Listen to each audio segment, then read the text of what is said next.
I thought it was interesting reading some commentary because I rewatched Usher's performance yesterday. Yesterday? Yeah, yesterday. It's only Tuesday. This is gonna be another. I just know this is gonna be another week where I like have no idea what day it is. Like literally all week.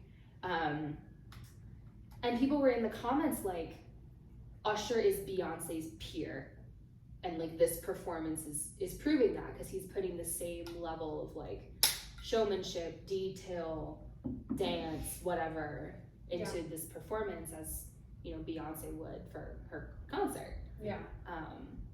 So I think it's interesting. Yeah. I just wanted to see him roller skate. I cannot get over that. Meanwhile, me, I'm like, the one day I went up to Wash Park to rollerblade and like, I don't know how to stop yet. So I just go and then I just keep going. And when I have to stop, I just roll off into the grass and fall down. We had these rollerblades as kids and I don't remember why we just got them. And I tried rollerblading once and my driveway at home is pretty steep. Like good 45-degree angle. And I could have gone in the grass. I didn't. But I put them on and like clopped down the stairs and then got on the driveway and like didn't process how to stop either. And so like zoomed down the driveway, went on the sidewalk, like just like legs up akimbo, landed on my tailbone. Oh my God. And I must have bruised my tailbone or something. I was in 6th grade and I remember distinctly like going from class to class in the 4 minutes or whatever we had, like waddling, holding all of my binders and stuff, and just being like, this is the worst thing I've ever done. So I refuse to get on rollerblades at this point. Yeah. Oh, that's fair. I think my worst like childhood, the worst like childhood accident I've had that involved like some sort of transportation device was like when I was 9 years old. I went over the handlebars on my bike and I skinned half my face off. Sorry. Yeah, no, it was gross. It was so bad. And I feel like that's the age where you I don't know, I was starting to like recognize that I had a face that I was like putting out to the world, and I was just so upset that like I had to walk around with this like scarring. Yeah, like half meaty face. So anyways. That was very traumatizing. Anyways, welcome back, guys. Share your traumatizing childhood experiences in the comments. So what's keeping you alive this week? Also, my cat is once again like taking a piss in the corner, so apologies for me about to like run and make sure he won't go on the counter again. I love that. He picks the perfect time to do this. I know. So okay, what is keeping me alive? Girl, I don't know.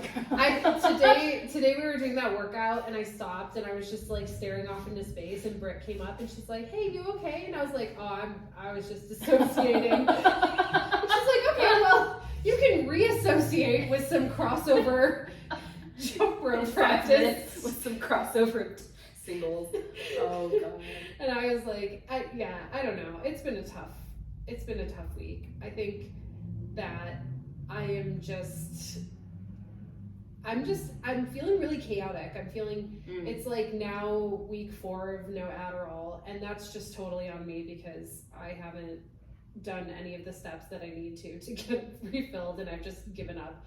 And I've definitely noticed that like I feel like much less organized and my brain is just all over the place. So I don't know if anyone has any hot tips on like what to do when, because I'm literally in survival mode right now. Like it is just, it's like and my insomnia is really bad. Like I wake up every night. I guess what's keeping me alive is midnight snacks. To answer your question. Yeah. Because so like I usually wake up at like 1 a.m. It's like clockwork, like 1:30. And I will like get up and then I'm usually like starving too, which I watched this really interesting TikTok that I don't know if it has any scientific merit to it whatsoever. So I'm just going to pass on this information and you feel free to do with it what you will. But it said that people with ADHD and autism have meatier brains. Like they have more neural connections. And so they need more sugars, more like glucose to just get through the day. So, they say that a lot of people, there's like a high correlation of like ADHD and like really low blood sugar, especially with it dropping like in the middle of the night to the point where like people will wake up. And that used to happen with me with my, like when my Adderall wears off, I get like a really bad sugar craving in general, just because I think that's for a different reason. But like I have been waking up and I'm starving. And I'm like, I don't know if I'm just not eating enough during the day, but like, so I'll go downstairs and I'll, you know, put together like some kind of snack. I've been eating all of the dips and the buffalo chicken dip that's like left over from the Super Bowl and everything. And then, you know, a couple minutes later, a marshmallow will come down and we both sit on the couch and it's just silent and you just hear her crunching on chips and me crunching on chips.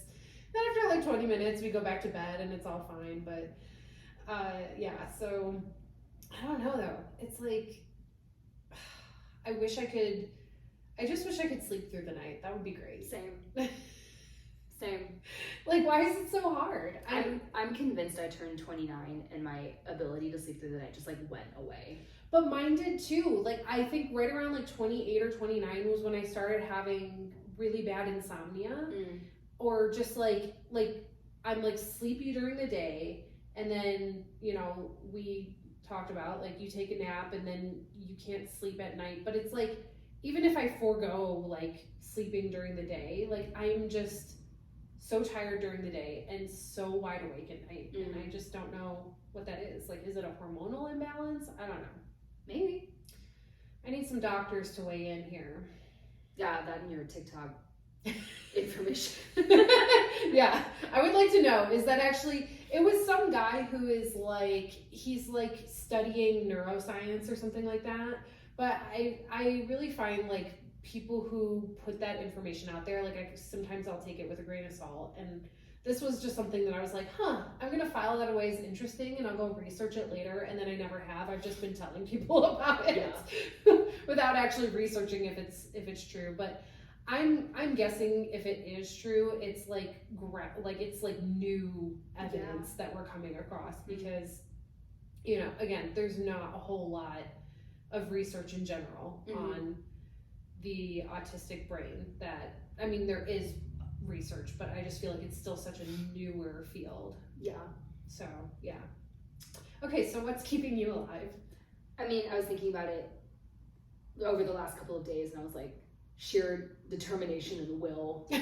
Can you give me some of that? But like not in like a positive way. Like I'm dragging myself like down the sidewalk. Let's see. Noah Kahan released the third, and like normally I'm not a fan of when artists do this because it just feels like a grab. He's released like Stick Season, which came out last year or whatever. And then it was the extended edition with like, you know, as many new songs. And then he started doing all these collabs. And so now this final like edition has literally everything in like one album. Yeah. All the collabs and stuff. And normally I'm like, you know, there's just like 3 versions of the same shit on Spotify. Yeah. And it feels kind of like I don't know. I don't want to call it like a cash grab if you're selling like vinyls or whatever, but it also kind of is. Anyways, I like his stuff, and I really like this album. And so I do appreciate that like all of the songs now are in one place for me to download and I can just get it all together. But he released a new song that's called Forever, and it's my little like obsession right now. Yeah. And I go through these phases where I'm like, I need to listen to this one song, like that's it. Yeah. Nothing. And it's like sweet. It's about like meeting someone and how the concept of forever, I think, initially can feel, I feel like it's contradictory to say like it can feel limiting, or just it feels like daunting, right? But then it kind of resolves as like there's so much in a person to discover, and so I'm really glad that we have forever. Yeah. Because it means I have like this lifetime to get to know you. Yeah. And my little like romantic heart, maybe because it's like Valentine's Day and it's like like breaking Like, into two. Yeah, I just, my little romantic heart is like, that's so sweet. Yeah. So I've been listening to that, but I really like his stuff, and I like a lot of like the singer-songwriter type stuff because I can harmonize to it in the car. Yeah. And so I'm like, just another thing to add to like the catalog of songs that I can sing along to in the car. Yeah. So that's what's been keeping me alive, Yeah. and like probably a little bit more optimistic than I normally would be. There's nothing like a good song that you can just put on and just listen to over and over again. Like, yeah. I get so hyped when I find a song like that, and I feel like the musical genres that I listen to are so all over the place because I don't really listen to anything. I don't listen to a specific genre. Like, I will search the ends of the earth for like very specific feeling songs, and then like once I find one, I like hook onto it, and I'm like, oh, I've got to like suck the life out from this like song, you know, and it's just like, so I totally get that. Also that sentiment of, there's a lyric from a song that I like, and I cannot remember the name of it now, but it's, the lyric is, I wish I'd found you sooner, I could have loved you longer, and I'm just like, I feel like it's like this similar, I know, like every time I hear that, I'm like, but yes, but like, yeah. like I feel that way. I remember hearing that song when Paul and I got engaged, and I was like, yes, though, like, I mean, like Paul's soul and my soul, like we could, like, it would have just been great if we could have met like 10 years earlier. But also, I don't know if 10 years earlier we would have been ready for each other. That's true. We each had to go through some things first. Yeah. Before we found each other. Yeah. So, yeah, everyone go stream Forever by Noah Kahan. Also, I was laughing because I was like, man, the sad Northeasterners really turned it out last week. Maggie Rogers put out a new song because her new album is coming out in a couple months. And everyone. I know. Casey Musgrave's got a new album coming out in a few months. Like, so yeah, everyone's like in their new era or whatever. Yeah. But her song is about how it's like you can like be with someone. It also like broke my heart. It's like looking for something or like someone, but then like the person that you're with right now might not be it. But the whole kind of end message is like, but when it's time to leave, don't forget me. And I was like, oh my god, but it's a really good song. Yeah. So go stream my little sad Northeasterners.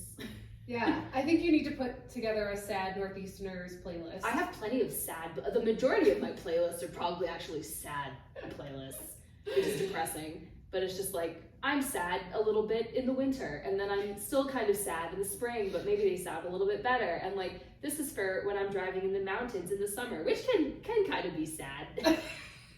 I'll find a reason to be sad. Yeah, I will find a reason to be sad. I called my dad today to talk about something else, but then we started kind of like when we chatted about mental health a couple weeks ago. Yeah. I was like, Dad, and I'm gonna hazard, because I did before, like anxiety definitely runs in like my dad's side of the family. My dad was talking about he needs to go to the cardiologist soon. And he, a couple years ago, like was having all these health issues, and I was literally home. It was for like 24 hours to go to a concert with a friend, and he was having these like I don't know if it was like palpitations or something. Anyways, so he goes to a cardiologist now. It turns out he has arrhythmia. And he was like, yeah, you know, like your mom's side, scoliosis is genetic on my mom's side, I think, turns out. So that's that. But he was like, yeah, on our side, we have like, you know, the heart problems, and then maybe, you know, like the anxiety and like the mental health type stuff. And I was like, well, I don't know, like the more I learn about my genetics, the less I like of it all. And I was like, I don't know which one I'd rather have, like of the two choices, you know. And so we started talking a bit about just like being sad and like being anxious, and we talked about this earlier, like feeling a little depressed. And it's like, yeah, it's nothing that prevents me from like living my life. But also then you sit and you're like, God, is this life? Yeah. Like, oh my God. So it's just, we're all sad here. I'm always like a little sad. So it's. I feel like too that yeah, like it's like there's a lot of time where I spend where I'm just like, this is so pointless. You know, I find that like my moments of joy, I'm just like, wow, I really got to tap into that because it feels like it's so few and far between. And I know that like, I read something about, you know, humans we aren't programmed to perpetually feel joy, right? Like your brain is just trying to keep you safe. And so that's why a lot of things like your brain just like won't shut up about, you know, oh, don't do this, don't go outside of your comfort zone or whatever. But it would just be nice if like it could give me a little more joy, like just a little more, you know, and without having to like medicate for it. Well, and it's interesting that you say that because like, again, this last week I've been feeling, I think like a touch depressed. And again, it's I still live my life. I still, you know, I want to sleep because I'm tired, but I still like, I go to the gym and I do my things, and it's really, it's kind of that, like you said, the approach towards the world. And it's like, I can find joy in the little things, and there are things to celebrate, but also like life does not always seem joyous. And it's, you know, like I was so happy to be like watching the Super Bowl with like all of you and all of that, and then you get like notifications on your phone that's like, there was a shooting or there was a this, and you're like, can I just get one day like without something, you know, fundamentally like socially troubling that I have no like way to fix. It's just, it's like, how do we make life more joyous? Or it was funny because in the gym Slack there was that whole conversation about like, what books are you reading? And people started talking about like leadership books, and like that genre is not my genre at all. Like I don't care to read that. I don't read self-help because I have already helped myself enough. I need the universe to help me just a little bit. I'm just like, I just have done enough with my own brain. So I'm hoping it like picks back up. I need to, I don't want to say I'm sad about it, but like, yes, I also need to turn around my own mindset probably a little bit more, or work towards it. But it's like, at a macro level, life is good. It's just at a micro level, there's so much more, and that I feel would lend joy to things if they played out the way that I wanted them to.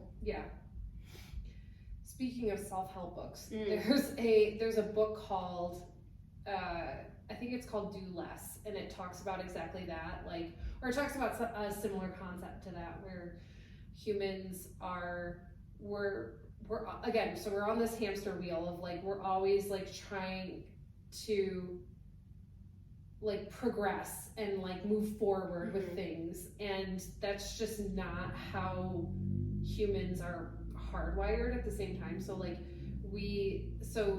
yes, on a macro level, like your life can be good, but like your brain is constantly like, we're addicted to that rush of like the next thing and the next thing, you know, so you're always achieving and always trying to be better. And then it's like, when you finally hit that goal, like your goal of like, oh, I finally did this thing, right? Like, let's say we get like, I don't know, the day I get a bar muscle up at the gym, I'm gonna be like, I hit that thing, but then it's gonna be like, now I have to do 5, and now I have to do a ring muscle up, and I'm not, like, I'm still in my head, it's like, I'll never be good enough, you know? And I don't know, I think that it's all fake, you know? It's like, I mean, yes, those are like personal goals that I wanna work towards, but like, what does it mean for me as a human once I reach those goals? Like, it's so arbitrary. It doesn't mean anything, you know, like, besides the fact that like, I'm gonna be like, I'm a pretty cool human now, like.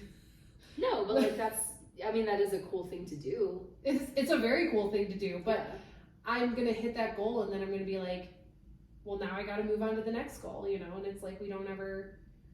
I think even though people are trying to be more mindful, I don't think we are wired for mindfulness because of how our society is built around like always achieving. Yeah, I agree. Yeah, I don't think there's ever like, what is that point now where you sit and you're like, I'm satisfied? Yeah. Is there one? I don't know. I mean, maybe it's like in the future that we just haven't hit it yet. Right. But right now it's like there's so much that I feel I need to do or achieve to feel successful. Right. And it's just like not there. But I also don't want to like rehash this every week because I feel like we get into this pattern of like, oh, everything sucks and we're millennials and we got screwed, which is like true. But yeah, anyways, we were talking about feeling sad and feeling depressed a little bit. And so like I'm happy to be here with you. Yeah. And then I'm gonna go in bed and finish documentary and be like, all right, gotta work tomorrow. Yeah. Back to it. Back to the grind. Yeah. I'm excited to read in bed. That's gonna be great. I keep telling myself I'm gonna finish this book and I have not touched it in like a week. And I was like, I'm gonna read this book in January. Yeah. It's like almost March. I don't know what I'm doing. I'm 6 books into this year. Shut up. I'm flying through. Dude. It is well, I'm up all night. So I have some time. I feel though like I can read quickly. I feel like I don't process it unless I read slowly. Yeah. So I have to like go back and I'm not like I'm blow up. Like that's just like I just like consume and then I'm like I feel like a lot of times I have to go back if I'm like, oh, I really loved that book. I'll like I want to go back and reread it, but for the most part I'm just like I will like 2 books ago I couldn't even tell you. Actually I could, but like, you know, I feel like a lot of times I'm like, oh, I'm like the worst person ever when I'm trying to like explain a plot. I'm like, I don't know, there's a guy and a sword and like there's like something going on and then I go down like the rabbit hole of like some minute detail that you don't need to know and that's just like. Is it smut?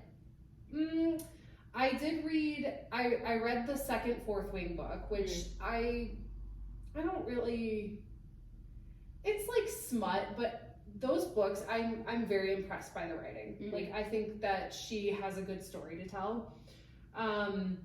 But again, I have a different definition of smut than most people. Like, I think most people read those books and was like, oh, that's like saucy. And I was like, they have sex, yes, but like, I don't know. But don't we all? Yeah, exactly. I'm like, this is not new news to me. But, I mean, it's kind of like the Saltburn thing, right? Right, exactly. Like so my friends back home, we all read the like A Court of Thorns and Roses series because my friend was like, oh my God, this is, you've got to read it. And I read it and I was like, yeah, okay, like there's like, I don't know, I guess it takes a lot for me to be shocked. And I think that people were like, wow, like fairy porn, you know, that's shocking. And I'm like, it's not though. Like, I don't know, it's just still 2 like beings getting it on with each other. Like I'm not, I don't know. But I didn't particularly, those actually aren't my favorite books of that author that I've read. I think that like it gets a lot of press because that I feel like that was like the forefront of like smutty what do they call it, romantasy or whatever. But I don't know, like I don't know what it would take for me to like really be shocked. And I mean there are some books like I'm trying to think of the one my friend was like it was weird even for me, and she reads all like there are like reverse harem books where like it's like one female, many men. I didn't know that was a genre. Well, yeah, there's reverse harems. There's also, I forget the acronym for it, but it's like multiple men on a woman at the same time in the same holes at the same time. That's a genre. A book? That's a genre of book. Yes, that's a genre of. Sounds like Wattpad. It's The Wattpad fantasy. Yeah. So I mean, there's really and that at that point I'm like, okay, it's just it's basically you're like reading porn, right? Yeah. Like, I mean but I'm not shocked. I read 50 Shades. I think it was right before I went to college. Mm-hmm. I read it.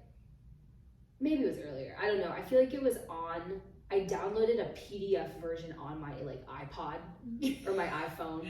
Yeah. And like laid on my living room couch one summer, and I also read The Hunger Games on my iPhone. Don't recommend reading it on a small little screen. Yeah. But I would just like read 50 Shades, so no, I didn't have to check it out from the library because everyone's gonna be like, "What's that 18-year-old girl doing with a copy of 50 Shades of Grey?"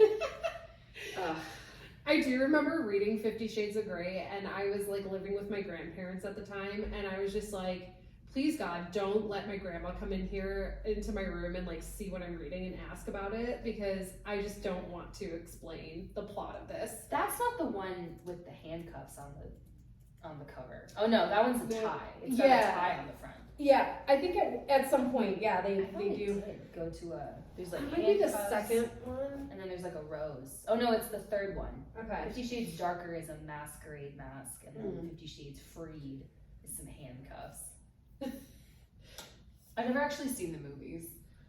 I saw the first movie in theaters, like my friends and I went and watched it, and it was hilarious because like it was just, the theater was full of women, Sure. and everyone's just like heckling like the actors on the screen as like just yelling things out, and I was like, this is great, because they released it Valentine's Day, like whatever year that was, like 2015 or something, and so my friends were all like, oh, we should go see it, and I don't know. I mean, it was okay, but like it was really funny to be like in the theater and experiencing it with a bunch of people who were like just delighted to be there. I saw Twilight, the first one, in theaters with my best friend at the time and her sister. It was the first time I ever like smuggled food into a movie theater, and as soon as like Robert Pattinson as Edward came on screen, it was like you could just like feel it in the audience. All the girls were like, ah! It was amazing. It was so much fun. I was always like Team Jacob. Really? Yeah, I was totally into the werewolf thing. I don't know, like Robert Pattinson. Let's unpack that. Okay, yeah, no, like let's unpack that. Like, what does it say about my personality that I don't know, but like Robert Pattinson just like I was not a fan. I was like, I mean, I don't know if necessarily like if he would, like, people were questioning whether he was the right person for the role, which like I again read a lot of shit online that was like, Henry Cavill, there's no one except Henry Cavill, like all of these other white brunette men to play Edward, but I just meet very few Team Jacobs in my life. Oh yeah, that is so interesting. Yeah. Okay, I have so much to say about Edward though. I just feel like he was just not, I don't know, the things he did were so controlling and cringy. Well, yes. And I don't know, I was just like, Jacob, like Taylor Lautner showed up and he got like ripped for that second movie, and I was just like, all right, good for you. But what is your sentiment about imprinting on a baby? That's fucked up. Sure. I totally forgot about that happening. That is fucked up. Sorry to bring you back down. Bring you back down there. Yeah, no, okay, yeah. And in all reality, like everything, there's a lot of shit that's messed up in that whole series. I think like I'm trying to like validate my little like Team Edward experience. Obviously, and I have not read Twilight in a very long time. I still think the gym should start a book club and read Twilight. Like I will. That's a small hill I'm like prepared to die on in the short term. I think like I was a little like romantic kid from a very young age. Like I read a lot as a kid.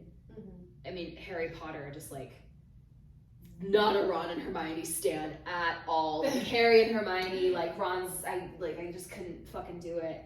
Or even like, you know, happy to do like a little like love triangle type thing. I read a lot of like, I feel like I read a lot more fantasy like as a kid, and there was just like the kings and the queens and the princes and the princess. They're like everyone's meant for each other. Yeah. So like Edward, obviously looking back at the relationship and like, you know, it's a toxic relationship to your point. Like it's controlling. It's just fucking weird sometimes, you know. Yeah. But it's just like, wow, this guy is like totally blown away by this girl, so that he just is like restraining himself from, you know, show me that control, baby. Like, yeah, you know, right. whatever. Like, I literally want to eat you alive, but I'm not. Show me that devotion. I think it was actually kind of, it's not even Twilight, but it was like New Moon. Have you read the books? Yeah, where he, like, spoiler alert, you know, they like, he goes away. I forget why. I don't know why he leaves. And then Bella's like all sad, and that's when Jacob kind of enters the picture. But then like Alice comes back and is like, we have to go rescue Edward, and it's like, what's up with Edward? And he's in Italy about to like, you know, like unalive himself because he's just like so stressed. And yeah, it's like, I want not to that dude, but like show me that devotion, like not in a like that. Yeah, please don't unalive yourself. Don't unalive yourself. But just like, I don't know, there was something about, I think, that passion maybe that like spoke to a lot of people, and it's like, wow, I want someone that like cares that much about me and is like devoted to me. Also, he's rich. Like, I mean, yeah, he bought her like that like armored car or some shit like that, and I was like, I still don't know shit about cars.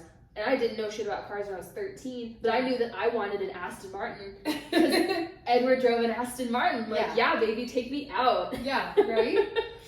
So I think there was just some qualities that like can be very easily romanticized. And looking back, it's not healthy. But like when you're young and your perception of romance is like either the movies I watch or like my weird like 12-year-old boyfriend who like you never held hands, but like we were just talking about this the other night when Usher was he playing like Let It Burn? Let It Burn. And you're like, God, I miss that guy that I liked when I was 13. I just think there's like qualities that you project or that you kind of accept without like, and then you're older and you're like, oh, that's actually not healthy at all. But I think there's a lot of that in these like romantasy books. Like one of the things that bugs me the most is that when all of the books that I've read have this concept of like fae creatures falling for humans, right? And the fae creatures are very like territorial and aggressive because they're more animalistic, and so like, you know, if another guy even looks at their like person that they're interested in, they'll like growl at them. I could not. There's a lot of like growling and snarling, and I'm just like I'm like trying to picture it in my head, and I'm just like laughing. I'm like, this is so silly. But like that always bugs me because I'm just like, I think that a lot of people are kind of idolizing these very unhealthy things in relationships, that it's like, yes, in book world, that might be attractive to people, like, oh, this person who's like, they literally like don't want anyone looking at me, or they want everyone to know that they're all mine, or I'm all theirs, or whatever. Yeah. And so like there's the idea of like the like fae people can like scent like attraction and stuff like that, so they can like smell you on them and stuff like that. And so, and I'm just like,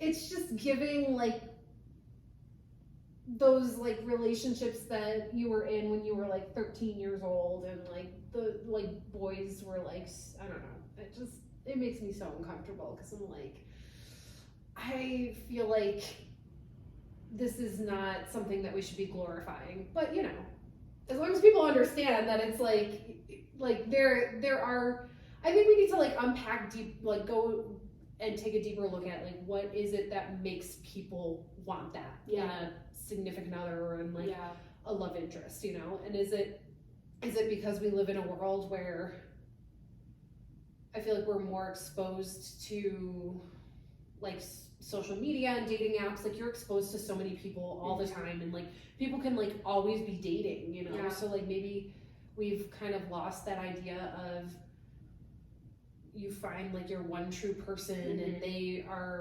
they're always bound to you and they're never going to leave you and everything like that. And I think a lot of people are looking for that, and it's harder to find now than ever. Yeah. So, well, bless you for reading the fantasy books that I could never read.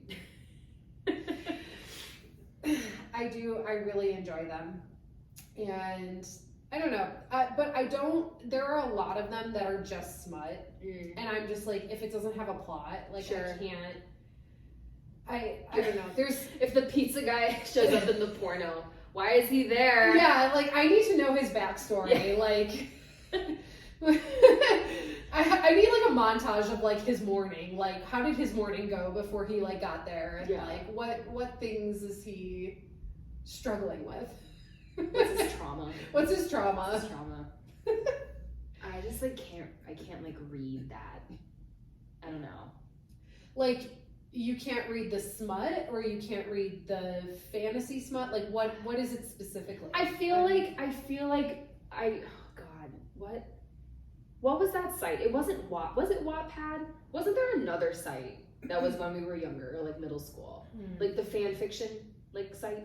You know what I'm talking about? Yeah, I do. I just don't know what it's called. I definitely like read some fan fiction, and it's just like, you know, people will like put all the characters, you know, sometimes it makes sense, sometimes it doesn't. Yeah. Or it's I think I'm trying to remember. Stephanie Meyer also wrote The Host, which I would argue is actually like much more interesting and developed than the Twilight series. It's also sci-fi, and I am not a sci-fi girl apart from the Dune movies. Yeah. And I loved that book, and there was like a love triangle. The concept of The Host is, it's kind of like, it feels like post-apocalyptic, and there's these like worm things that you can like kind of attach to like someone's brain or spine, and it kind of like takes over the body. And so there's this girl who gets like the like worm thing is in her, and so the worm has like access to her memories and has its own personality, but then like the body has its own personality. So like the body had a boyfriend who like can't process that she's no longer like truly herself, but then like the worm personality falls for this other guy. So there's like I love a good love triangle. I feel like I read some like fan fiction for that, or just like other, you know, types of like TV shows or whatever or actually Hunger Games. Yeah. I feel like there's a lot of like Hunger Games fanfic, and I'm just like, it just feels weird to me to like read about like people getting it on. It's just like his hands did that. I'm like, I just don't really. They always have like really weird euphemisms for like penis and vagina too. yeah. Like what is it? Like his mouth went towards my rose. And you're like, what? Like, I'm sorry, what? Yeah, I just can't. It just is a little like too cringy for me. Yeah. So, you know, I'd rather just like watch the movie and hope they do it tastefully. Yeah. You know. Yeah, I definitely, I felt that way, and I think it's the euphemisms that really make it cringy. Or to your point, like when you're talking about, in addition to the euphemisms, like when they're talking about, oh, like he growled, he snarled, and I was like, I don't think I've ever heard that in my real life. No, like, and if you did that, like, I'd be concerned. Is that the ick? Would you get the ick? I would get the ick. I would immediately, I'd be like, all right, well, we're done here. I guess we're leaving. Have a nice life. Yeah, bye. Maybe I understand that it's supposed to be descriptive, but it's just like, I don't know. I'm a simple girl. Yeah, I feel like there's a lot of just things that I don't know. I feel like, again, like sex in those books gets glorified, and it's always like just so different from like, you know, your everyday sex life, I guess. Yeah. And maybe that's why like people are drawn to it, but I'm just like, where's the realistic sex, you know? Like, maybe that's the point. Yeah. But so join our book club, y'all. Yeah. We're gonna read Twilight. Yeah. I was a big Twihard Were you? I look back and I'm like, babe, you were dumb. I like do not picture you as that. Oh my god, I loved it. Like you just, because you tend to be, I feel like you tend to be a person who like doesn't fall into like the trend of like books or like, you know, what's the word I'm looking for? Like pop culture kind of stuff. And I mean, I love pop culture. Yeah, but I wouldn't say you're like a person who falls into, because I felt like at the time, like I didn't know about Twilight. I feel like I was late to the party on it, and by the time I read it, everyone was like, everybody was obsessed with it, you know, and it was like you weren't allowed to talk shit on Twilight, you know, and I don't know, I feel like it doesn't fit like you how I know you as a person, but maybe it was different. Yeah, maybe it was like me, because I read a lot as a kid. Yeah, and it was kind of like I read very early as well. Like I don't know how my parents did it, but I was reading like very advanced books at like a young age, and I just read like Harry Potter very early, and I think maybe it was like, all right, did that, and I was never into like Goosebumps or you know a lot of the like shorter series, like give me like a tome to read, but you're not ready for that like advanced literature, but also you're a teenager or you're becoming a teenager, so that kind of thing is attractive, right? I just like, oh man, it was dumb. I made my friends little like laminated tags for like our backpacks or something with like the book covers.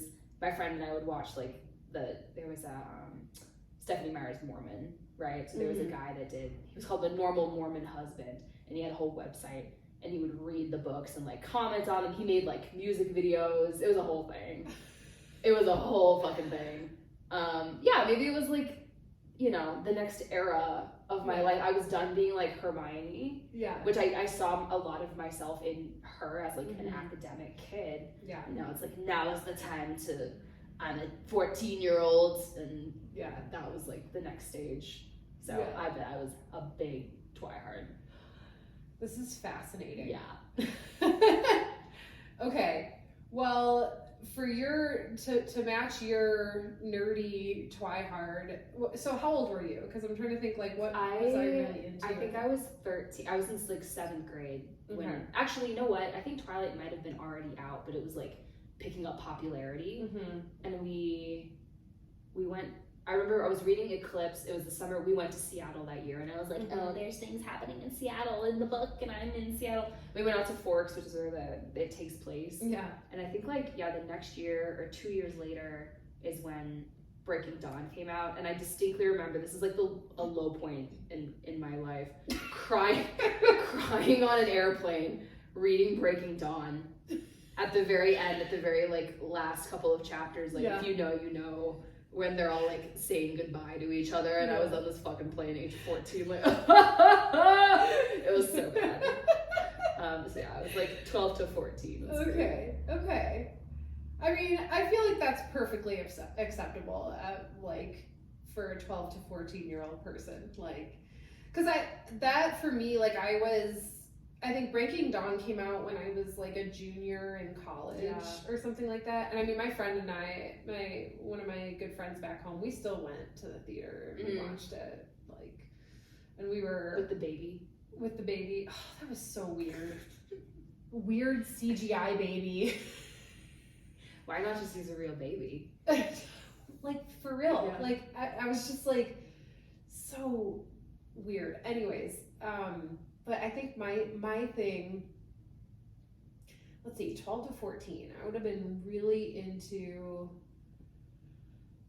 I was like a big, because like I read a lot too as a kid, and I was the same as you. I was like, I need like a big thick book, you know, like, and I read The Lord of the Rings when I was, and it was, my dad is he's a huge sci-fi fantasy nerd, and he was like, so first I read The Lion, the Witch, and the Wardrobe, and I read the whole Chronicles of Narnia, and that is a confusing as hell series if Yeah. you've ever read it. Like, Yeah. I still can't make heads or tails of like exactly what was going on. I was like, this whole like series is so chaotic, and I don't know how anything ties into one another. I think it was just like some books were standalone, some like wrapped into the world.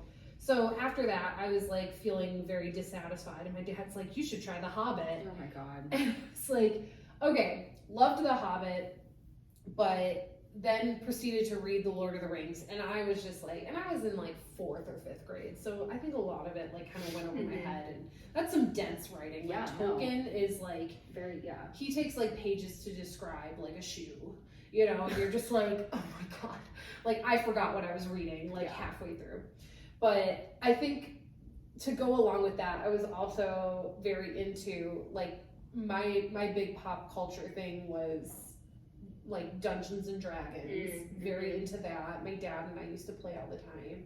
And then I was like super into video games too. So like Legend of Zelda, and I think I had like, I was just like a very big Nintendo girl. So like I was always like, well, I was a Nintendo girl because like my family didn't actually have a Nintendo. I would like have to go to my friend's house to play their Nintendo. But you know, I was like, this is like, I loved that. And I was like hardcore, like I had all of the, you know how like people buy like all the like Zelda shit, like they have like the little like Triforce. Yep. I had all of that. Like my like little school lanyard had the Triforce on it, little keychains. I had like, you know, my shirts and everything. And so that's a little cringe now. But I feel like still, it's still a good pop culture thing. And like the Zelda series are still going on and people love those games, you know. And I still think like Ocarina of Time is one of the greatest games I've ever played. Like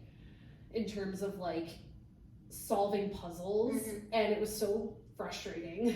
Like some of those temples, I would just like give up and like stop playing for like 6 months and be like, it's like traumatizing to even think about like going into like the water temple or the shadow temple and having to try and like go through these. But I got like, that was like my, I don't know, video games were like my escape from the world when the books kind of dried up at some point, because I think like my dad just started giving me like weirder and weirder sci-fi recommendations, and I was just like, I need a break from this. I made a shirt for the premiere of the last Harry Potter movie. Did you? Like I cut out the little like triangle thingy, and like sewed it onto a shirt. So like my friend and I went, I think we went like immediately after school to watch this movie, and we're both sitting there like sobbing. And we like had our little homemade shirts on. Oh my god. So one of my old Facebook profile photos is like this shirt. I need to see the shirt. I don't know where it is. I don't know, like, man. Yeah, Harry Potter was an indelible part of my childhood. Okay, can I, confession time? Yeah. I have not finished the Harry Potter series. Yeah, it's okay. And I haven't seen the movies. Any of them? I've seen like 2 of the movies. Well, now you have access to my HBO Max. Yeah. So they're all on HBO Max. Okay.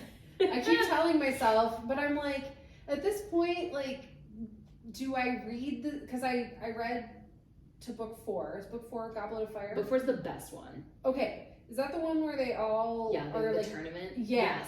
Yeah. Okay. Fantastic book. Yeah, great book. And then I just don't think, I think at some point, like, I just kind of fell off. And I mean, it's like, they're long, like, yeah, life happens and they're long. yeah. The 5th one I feel like was kind of boring. And then it starts like picking up again. Yeah. Because my dad read them to me, or like we read them together. Yeah. As a kid, and I think he might have also started the 5th one, but by then I was like old enough to just like take the reins myself. Yeah. But the fourth one is by far my favorite book and movie. I mean, everyone's got their like thing that they. Yeah. Everyone's got their. I think of it as like, because I knew this guy in high school and we like briefly had crushes on each other, and he was like, I've never read any of the Harry Potter books or seen any of the movies, and of course at age 14 you're like, what? So everyone's got their kind of like annoying like pop culture thing that they just like haven't partaken in. Yeah, you can watch them all now because they're on HBO. Yeah. But I just liked it because, again, like I was a really academic kid. Yeah. And so like Hermione was very, like all she's yes, so smart. They like saved the school every fucking year, but like they actively talked about them like going to class. Yeah, and I was like, that was me. I went to class. Like I talk about like watching Euphoria, and for some people that was close to their high school experience. Like me, not at all. Yeah. So I watched that, and I'm like, this is like I cannot relate. I can't relate. I can accept it for what it is, but like it's not me. But then Harry Potter, they're like playing the sports and shit, and I'm like, being studious, and going to class and like doing their homework, and I was like, me too. So. And I do love that now. Like I love reading. I like my favorite fantasy series right now is, or like my favorite fantasy genre, I would say, is like dark academia, and like I love kind of reading about like witching schools or like people who are like learning magic at school, and I'm like, I think that's why I loved Fourth Wing a lot, because it feels very similar to the style of Harry Potter, but it's like sexy Harry Potter, and like it's just like college students, like, but people are very studious, and they and then they go fuck and they ride dragons, and so I mean, I think I just really liked that, but I liked it more for the like aesthetic of it all. I don't know, would love to be at university riding dragons and dick.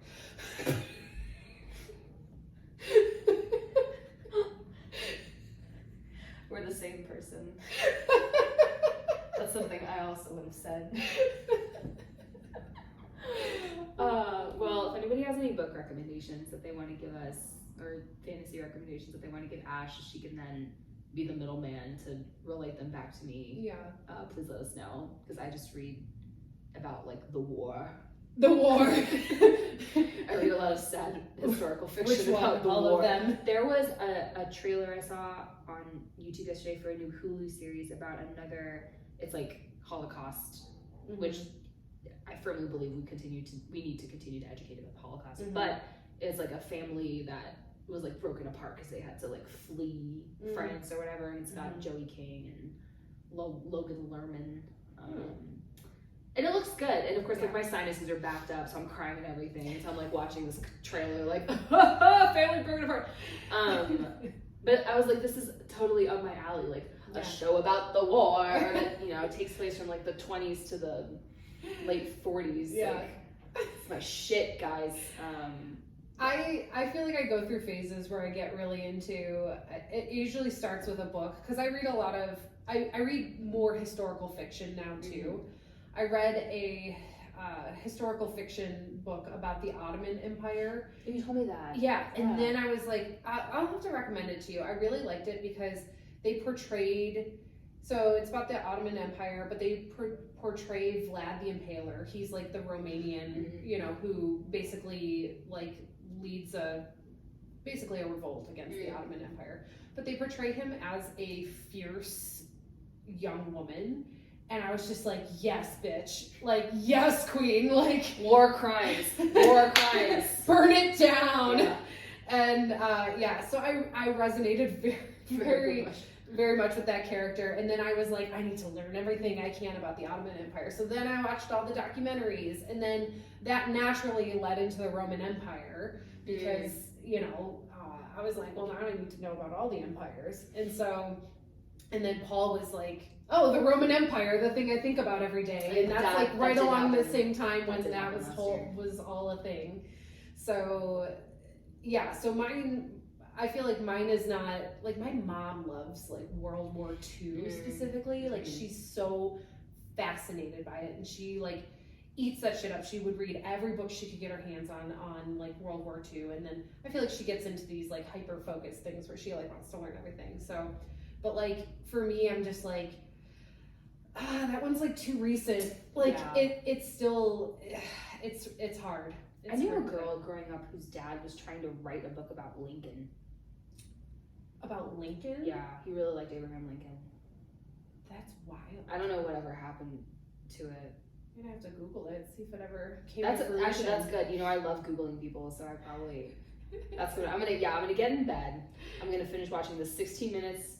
Actually, maybe it's 8 minutes. I don't know. of this documentary. Yeah. And I'm gonna Google this guy to see if he ever did write that book about Abraham Lincoln. Yeah. And then maybe I'll sleep through the night. I won't. But maybe I will. Spoiler alert. Spoiler alert. I won't. Oh man.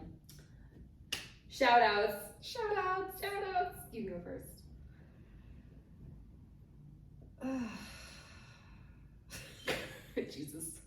Jesus, it's so heavy. Shout out to Usher for entertaining us all during the Super Bowl. We were having a great time. Yes. I lost control of my body and fell on Ash's couch and spilled tater tots everywhere. Post-competition fatigue really set in. Yeah. Let's see, what else? Shout out to Alicia Keys. Yeah. Like, she ate and she looked phenomenal. She looked great. In that jumpsuit. Yeah.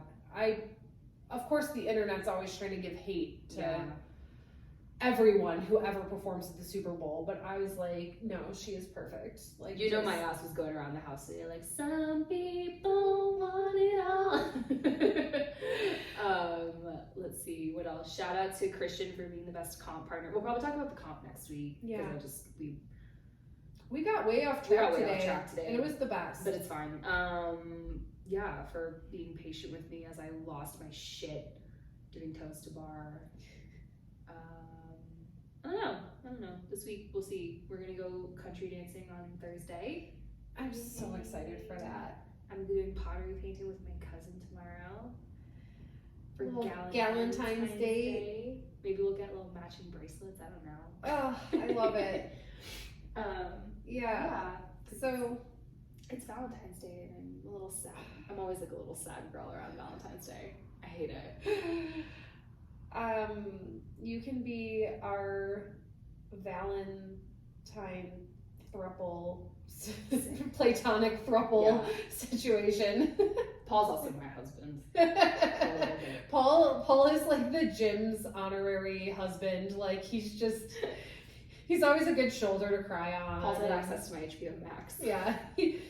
For a small fee of making cheesy tater tots. Yeah. And he's just like, I don't know, for all things emotional, I feel like he's just really great at that. And shout out to Paul as well. I always shout out Paul, but he's the best for making cheesy tater tots and buffalo chicken dip and all the delicious food. And chicken nuggets. I ate a lot of chicken. Several different types of chicken, yeah. Which is very on brand for Paul. So thank you to Paul for being the emotional support that we all need. Mm-hmm. And shout out to, I want to shout out you and Emily and Nide and Mackenzie and Rachel for being models for my upcoming photo. I'll do it again. Journey. I know. I want you to do it again because I just love it. I'm recruiting some more people as we speak. But if anybody is interested in doing in being a model, it's like free of just come and pose for me. You don't even have to do anything. I will tell you what to do. I just genuinely enjoy this. It's fun. And it is fun. And I feel like it's like my one creative outlet that I have besides this. Mm-hmm. And I didn't know how much I needed it. But I had so much fun making those reels. I spent one whole day making reels instead of doing anything work related. And I was just like, oh my God, I'm excited for my reel. Yeah, I know. I was like, I don't know how soon is too soon to post it again or to keep posting, but I think I'll probably post Rachel's tomorrow and yours on Friday. I find that things on social media do better. There are specific times and days that you have to post for them to do better. And nobody looks at none of my friends back home I feel look at Instagram anymore. Girl, I'm on those memes all day. I know. You're my biggest fan. We're always sending memes back and forth. I have some stuff. I have some weird humor saved ones and I'm like, who do I send this to? One says chicken soup for the penis. Please send it Why to me. is that so funny? It's hilarious. Guys, on the catch, I have the worst sense of humor you've ever experienced. I love it. It's so very niche. It's actually, you know what? Tomorrow's Valentine's Day, which means I get to post as many Saltburn Valentine memes as my little heart desires. You do. I'm so excited. Every time I think of or like see a good Saltburn meme, You do. I always send it to you. And Did then you show me the one about the wolf? The weird little wolf. No. Oh, wait, I gotta find it. Okay, you gotta send that to me. Oh, no, we saw it on Twitter during the Super Bowl. Emily found okay. it, but it's like this wolf with like a weird shaped face, and it's like Barry Keoghan. I loved him in Saltburn, but then Barry Keoghan saw it and was like laughing at it.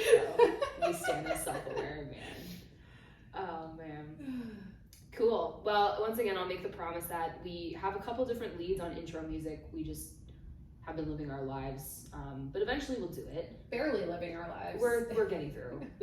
I think we should have a guest on next week. I would love to do that. Because I think we're at that point where we can start having guests. Mm-hmm. So, yeah, get your questions ready, get your whatever thoughts ready, and we'll see you next week. Yeah. Yay! Bye. Bye.